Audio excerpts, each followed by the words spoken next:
CBS Atlanta News investigates the case of a 10-year-old girl ordered to live with her father she accused of abusing her. The judge came under fire for that ruling earlier this week, but tonight investigative reporter Jeff Cherico has uncovered new information about the court-appointed officials who made that recommendation and how much money they're actually making. Jeff. Hey Bernard, we've obtained bills, 80% of which are being paid by the multimillionaire father.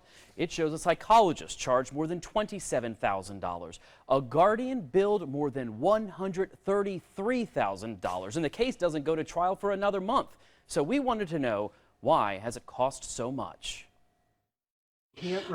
This psychologist and this attorney who won't turn around, Sir? refused to explain why they charged tens of thousands of dollars for their work on a custody case in Fulton County Court. If you can charge this money, why can't you explain it? Shame on you, Judge Goger. On Monday, protesters rallied against Judge John Goger. Last month, he ordered a 10-year-old girl to live with her father, who had been twice arrested and accused of abusing her. Charges were dropped for lack of evidence.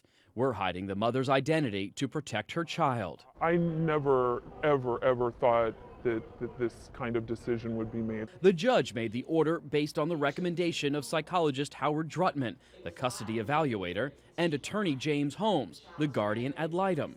According to court records, 5 assessments supported the girl's story of repeated molestation. Nonetheless, Drutman and Holmes reported the mother was subconsciously re-victimizing the daughter by not letting her progress past the abuse.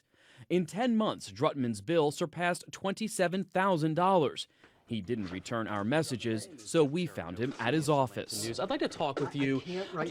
Where he didn't want to answer questions about his fees or his decision. My name is Jeff Cherico. I'm with CBS Atlanta News. After attorney Holmes didn't return our calls, we found him at his mechanics. An email obtained by CBS Atlanta News shows Holmes has received more than $43,000, but has charged $133,000 for a year of work on this case.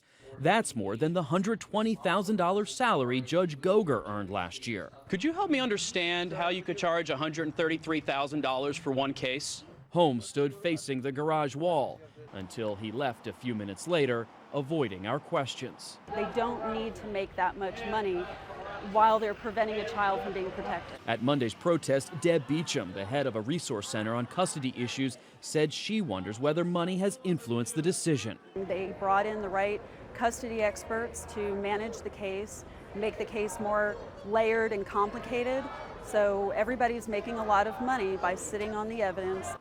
And some are questioning why Dr. Drutman was appointed to this case in the first place. According to a document filed by the wife's attorney, he has no significant specialized training in assessing or treating cases of sexual abuse. I reached out to Judge Goger's chambers within the hour. His assistant told me that he has no comment. Jeff Cherico, CBS Atlanta News.